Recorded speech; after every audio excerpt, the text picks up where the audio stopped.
Manchester United have just beaten Brentford 2-1 in the Premier League. Finally, we win a game of football. It's a relief. But before we get into that, I want you to get in the comment section. Let me know your thoughts on today's game. Were you happy with the performance? Let me know your thoughts. Get in the comment section right now. And if this is your first time watching, also make sure to subscribe to the channel. Right. My thoughts on that game. First half, I thought was 50-50. I don't really think Brentford deserved to be going in 1-0 at half-time. Obviously, they had that dodgy goal at the very end of the game where Ligt was told to go off and Brentford then score from that corner, which was, let me just be honest, a bit of a joke, but it is what it is. Sometimes that happens in football. I don't think we deserve to be losing going in at half-time. I think it was the most 50-50 game I've ever seen, this season anyway, in the first half. Second half, whatever Erik ten Hag said to his players at half-time, right? And I want to say this now. You can criticise Erik ten Hag, you can dislike Erik ten Hag, you can say he's not good enough, you can say he should be sacked, whatever. That's fine, you're entitled to your opinion. But what you can't say is that these players aren't trying for him. These players clearly want to succeed under Erik ten Hag.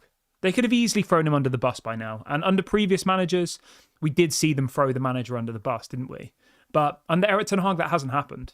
Under Erik ten Hag today, whatever was said at half-time in that dressing room, whether it was Ruud van Nistelrooy, whether it was Erik ten Hag, whether it was Rene Haak, whether it was Bruno Fernandes, we don't know. None of us are inside the dressing room, so we don't know exactly who, motivated those players. Because everyone will say, it's Erik ten Hag, but we don't know for sure, do we?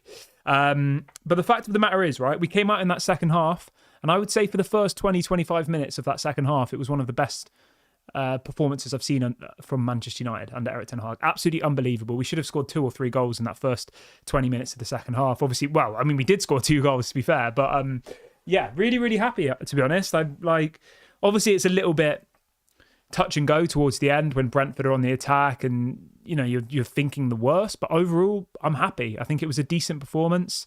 I think lots and lots of standouts. I think Rasmus Højlund had a really, really good game. I think Marcus Rashford did well as well. Obviously, Dalot was very good. I think Casemiro was pretty decent. Yeah, I'm really, really happy coming out of that. Onana didn't make any mistakes of any kind. Obviously, the goal that we conceded, there wasn't really much he could do about it. And I don't think at any other point, there was any real question marks over Onana in that game. So yeah, generally, I think we did well. I think Erik ten Hag's selection, in my opinion, was correct. Emmanuel Ugarte clearly isn't ready to be playing in the Premier League. I don't know why that is. Is it fitness? Is it that he needs to gel in? I don't know, but we have to trust the manager. 3 points on the board. Am I happy with where we are in the table? Obviously not. We're on 11 points now. We are currently 4 points off top 4, which isn't very much really if you think about it. 4 points off top 4. We're sat in 10th, which obviously sounds terrible, but it could be a lot worse. If we'd have lost that game today, we could have gone as low as, I think, 15th or 16th, depending on other teams' results. So am I happy with the start to the season so far? Obviously not. I would much rather be further up the table. But when you think of the circumstances of some of the games, the game against Brighton, we were very unlucky to not get a point there. The Tottenham game, we 100% deserved to lose. And the Liverpool game, we 100% deserved to lose. Aston Villa, I think, was 50-50. And, we have played some of the more difficult teams in the first. We've played the Liverpools, we've played the Villa, we've played, obviously, Brighton. We still obviously have to play Chelsea, Arsenal, etc., etc. But we haven't played any of the likes of Wolves, Crystal Palace. Actually, no, we did play Crystal Palace, didn't we? Did we? My brain is completely frazzled. Have we played Crystal Palace already this season? It was 0-0, wasn't it? That was the game where we should have won. Yeah. We have played Crystal Palace. But you know what I mean? There's a lot of teams towards the bottom that we haven't played yet. Leicester, Bournemouth, Everton, Ipswich, Wolves. And I'm not saying that makes it okay, but I'm just saying, if you look at who's towards the top of the table at the moment, right? We've played Liverpool, Aston Villa and Brighton. 3 teams who are in the top 5. We've also played Tottenham, Fulham. So when you look at all the games we've played Fulham, Tottenham, Aston Villa, Brighton, Liverpool. 5 of our 7 games have been against top 10 sides. The other 2 have been against bottom sides. So we have got some easier fixtures coming up as well. We've got teams like Ipswich and Everton in the next couple of weeks, I believe. And obviously we've got West Ham next. But overall in that game, I'm happy. 3 points. we need to just go on a bit of a run now. Obviously, we've got the game on Fenerbahce on Thursday, which obviously we have to win, really. I say we have to win. The thing with this new Europa League group thing is, at the moment, we are still going to qualify for the next round of the Europa League at the moment, which is a bit strange to think that we've drawn the first 2 games. But at the moment, our position in the Europa League table still would mean that we qualify for the next round. So it's a little bit stupid. People will say, oh, we have to beat Fenerbahce, but we could even lose against Fenerbahce. And the way that they've changed the Europa League, it's made it a little bit less competitive until obviously it gets to the knockout round. Obviously I'm hoping we beat Fenerbahce, but that's not going to be an easy game to have to go to Turkey, obviously against Jose Mourinho, who's going to want to get vengeance for the way that he was treated at Manchester United, let's say. But in relation to that game that we saw today, I thought the second half was absolutely unbelievable. I do. When I say unbelievable, obviously, I mean unbelievable for Manchester United. Unbelievable based on what I've seen from Manchester United. Have I seen better games of football? Obviously, I have. But in the context of Manchester United, the first half was boring. It was lackluster. It was uninspiring. The second half, they came out as completely different players. They seemed motivated. They seemed to have that hunger in them, that drive to go and get that victory. And that's all we want as Manchester United fans, is just to see our team go out there and give 150%. And I said this on Twitter in the second half. Why does it take Manchester United to go 1-0 down in order for them to play like how they did in the second half? Like, why does that have to happen? Why can we not play like that in the first half? And it could be tactics. It could be the players. I don't know. I think what I will say is this. I think, obviously, at the moment, we are lacking in confidence. So Manchester United, at the moment, are probably playing a little bit more pragmatic. So in that first half, it was quite 50-50, Whereas in the second half, whatever was said to them at half-time, it must have been like, you go out there, we don't deserve to be 1-0 down. You go out there and you win that game of football. And they did do that. And I'm happy. Brentford aren't a bad side. There's people who will say, oh, it's only Brentford. It's only Brentford. Brentford are a good football team. They are. They're a decent team. They've got decent players. They've got a decent manager. Their manager's been there for a very, very long time as well. So he's had a long time to really cement his tactics and his ideas into the players. And I'm not saying that as an excuse, but I'm just saying, if you've worked at a job for as long as Thomas Frank has, he's been there for 7 years now, right? You're clearly going to be very experienced. And even before that, he was the assistant manager at Brentford for the previous 3 years. So he's been at Brentford in some capacity for nearly 10 years now, right? Whether that's the assistant manager or the manager. So he knows exactly what he's getting from his players every single week. Whereas remember with Erik ten Hag, right? He's only just started his 3rd season. Thomas Frank's been there for 10 years. And I'm not saying that means that, it's this massive, amazing thing that we've beaten Brentford. I'm just saying Brentford are a good side. They've got good players. They've got a good manager. They've got a vision. They've got a philosophy. And they've had a long time to implement that strategy. Whereas, with Manchester United, we are still a project. Brentford know what they are. They're a mid-table team. They compete. They play nice football. But they are a mid-table team. Whereas Man United are still trying to find their way under Erik ten Hag. And, maybe he is the right man for the job. Maybe he's not. Only time will tell. But what I will say is this, and I want you to really, really focus on this. Whether you're Ten Hag in or Ten Hag out, right? Those players were playing for him in the second half.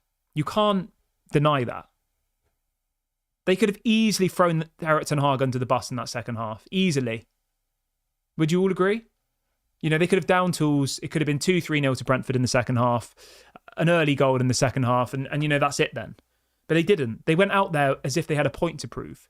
They went out there as if they'd just been motivated by somebody in that dressing room. Again, we don't know whether it's Ten Hag. It might be Ruud. It might be Rene Hag. It might be Casemiro. It might be Bruno. We don't know. We don't know what was said inside that dressing room. But the fact of the matter is, they came out in that second half and they were like a completely different team. Completely different. Motivated, hungry, playing for each other. And in the end, we deserve to win that game of football. No one can disagree on that. If you want to have a look at stats, some people like stats, some people don't. That second half, the whole game, we had a little bit more possession. We had more XG. We had 23 shots. Brentford only had 8. We had 3 big chances. Brentford only had 1. We did well. We did well. Fred says the second half shows what a bit of fight can do with these players. Yeah, I know. And the thing that's frustrating is that it takes Manchester United to go 1-0 down to see that kind of football. You know, like, why do we have to go 1-0 down in order to play like how we did in the second half? That first 20 minutes in that second half was breathtaking. I was sat there like, this is not my team. This is not what I've got used to over the last 2 years, 3 years. I mean, 2 years, 10 years. It isn't. It was completely different. It was lovely to watch. It was exciting. I was sat there on the edge of my seat. But why does it take us to go 1-0 down in order to play like that? That's the bit that Erik ten Hag needs to get right.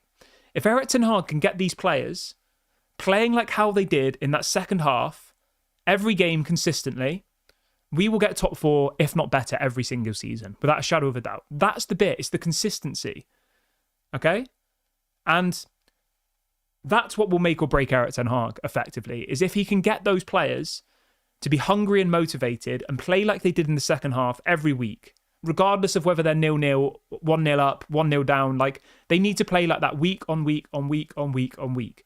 Just like Liverpool do, just like Arsenal do, and just like Man City do. That's why those teams are successful, because no matter who they're playing, no matter the scoreline, they always go out and give 150% and they do it well. Craig says they were just annoyed at the decision by the ref to remove Ligt on the corner. Yeah, I mean, that's a possibility. I mean, they did look very, very hard done by, didn't they? Ligt was asked to leave the pitch 3 times because of his head injury. And then in that first half, the referee decides to tell Ligt to leave the pitch just as Brentford get a corner. And not only that, but it was like a minute over the added time as well. So he gives Brentford the corner a minute over added time, and then he tells Ligt to leave the pitch. They wouldn't have scored that goal if Ligt was on the pitch, I'm convinced. Absolutely convinced. But yeah, I mean, special shouts to Ligt. Fair play to him. I'm not trying to call people out, but Mason Mount got the most tiny head injury that we've ever seen, probably, right? And he's literally been injured for like a month, Mason Mount. He's still got a head injury from a month ago. I'm sorry, but that's just pathetic. Fair play. And I shouldn't make it about other players. This was me trying to, shine some positivity on Ligt. That is an absolute warrior there.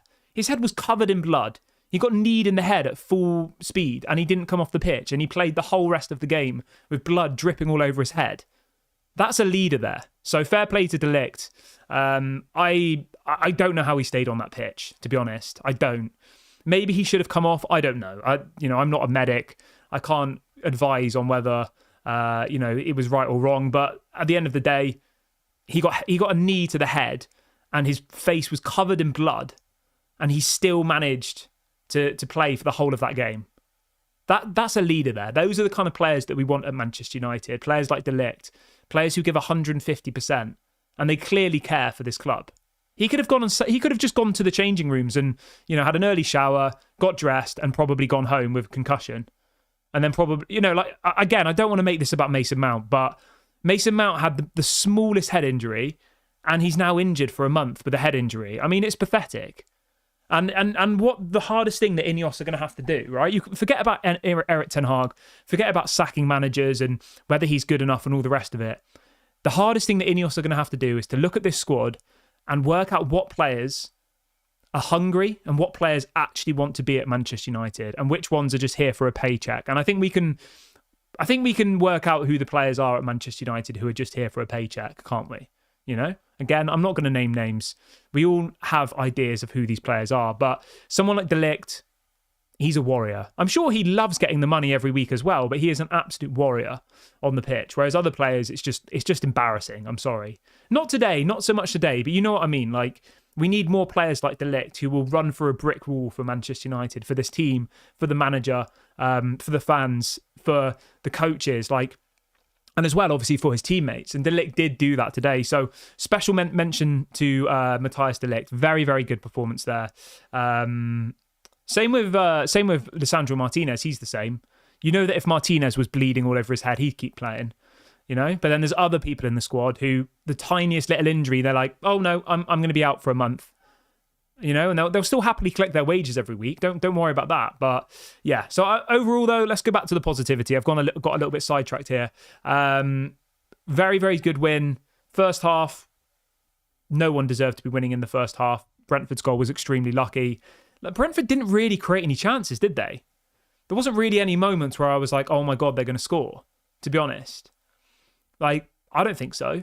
Whereas we had so many opportunities to score. So many. We could have easily got another couple of goals today. Easily. You know, Garnacho had about 5 or 6 shots. Højlund had a couple of options. You know, there was plenty of opportunities for Manchester United to score, whereas Brentford, there just wasn't. There really, really wasn't. But I'd be interested to see what you guys all think, you know. How did you find the game today? Let's go through the squad really, really quickly and give like an overall... we don't really do like ratings, but just like talk through the players really quickly. By the way, if this is your first time watching, please also subscribe to the channel if you haven't already, and make sure you hit the the like button. Give the video a thumbs up. So Onana, I thought he did well today. I thought he played some good balls out from the back. Wasn't really challenged. The goal he couldn't do much about, but yeah, I thought he was decent. Martinez at left back I thought was good. No problems there whatsoever. Evans and Ligt I thought was solid, and Diogo Dalot I thought did really, really well. His attacking runs in that second half were really nice, and that was a tactic there from Erik ten Hag. So what happened was they created an overlap where Diogo Dalot would effectively catch out the Brentford defenders by bombing forward, and when that happened, interestingly enough, Marcus Rashford dropped back into right back. So, yeah, that was interesting. I like that tactic. Casemiro and Eriksen, I thought were quality. Absolutely quality. Garnacho, I'm not going to lie, Garnacho was kind of jarring me in the first half. He was being very greedy with the ball, but he's one of those kind of flair players where he might have to have 4 or 5 shots, but he will score. Does that make sense? So in the first half, I was sat there thinking, why does he not pass the ball? This is so frustrating, so frustrating. And then eventually he gets his goal, and it makes it okay, kind of, but at the same time, it is a little bit frustrating. But I thought Garnacho had a good game. I thought Bruno did well. He was a lot more composed on the ball. He was giving the ball away a lot less than he does usually, which I like. A lot more simpler passes, a lot more just trying to control the game, which I think is something that Bruno does lack usually. But today, I thought he did it quite well. Marcus Rashford, I thought was quality today. He defended well. He attacked well. Obviously, he set up Garnacho's goal with that beautiful cross. So very, very... very happy with Marcus Rashford today. And Rasmus Højlund, I thought was absolutely unbelievable today. I thought his hold-up play was beautiful. His goal was absolutely delightful. So yeah, I mean, from the players who started, no complaints whatsoever. Obviously, there were some people who were really upset that Amad Diallo didn't start, but I'll be honest, right? It's good to have healthy competition, I think. You know, we have got Amad Diallo now waiting to get into that team. So if Garnacho goes through a bit of a rocky period, Amad Diallo will take his place, and vice versa. So, yeah, I'm not too fussed. I trust the management to select the right players. I don't have favourites. I'm not going to sit here and scream Ten Hag out because Diallo didn't get picked. I think at the end of the day, Erik ten Hag is a professional football manager. He is on the training field every single day with these players. He watches them train. Like, he's the one who's paid the big money. We're just people who watch 90 minutes of football once a week. But yet we seem to think that, oh, because Amad didn't start, the manager should be sacked. Like, where's the logic behind that? I just don't get it. I know you can have your favourites. I know you can have the players you like. I get that. But to think we know more than somebody who's literally works for the football club and watches the players in real life every single day, like, I don't really get it. But yeah, I just think it's good to have healthy competition. I thought Xerxes, when he came on, looks a little bit off it, to be honest, but I think that was just because everyone else was playing so well. Ugarte, I thought, was decent when he came on. Lindelof, didn't really notice him, and Mazraoui didn't really notice him. But overall, Man United have won. I'm very, very happy. 3 points in the bag. Obviously, now we've just got to build on this. We've got to go and beat West Ham next week. Obviously, they lost badly to Tottenham today, 4-1. I think West Ham are there for the taking next week. I think if we play like we did today in the second half, we'll beat West Ham comfortably. So yeah, I'm happy. 3 points in the bag. I'm going to wrap the video up here, guys. I will be back tomorrow morning at 8:30. Please make sure to drop a like. Get in the comment section and let me know your thoughts on today's game. This has been Daily Red Devil. Manchester United have finally won a game of football. Have a great evening. Enjoy it. And I'll speak to you all soon. Bye for now.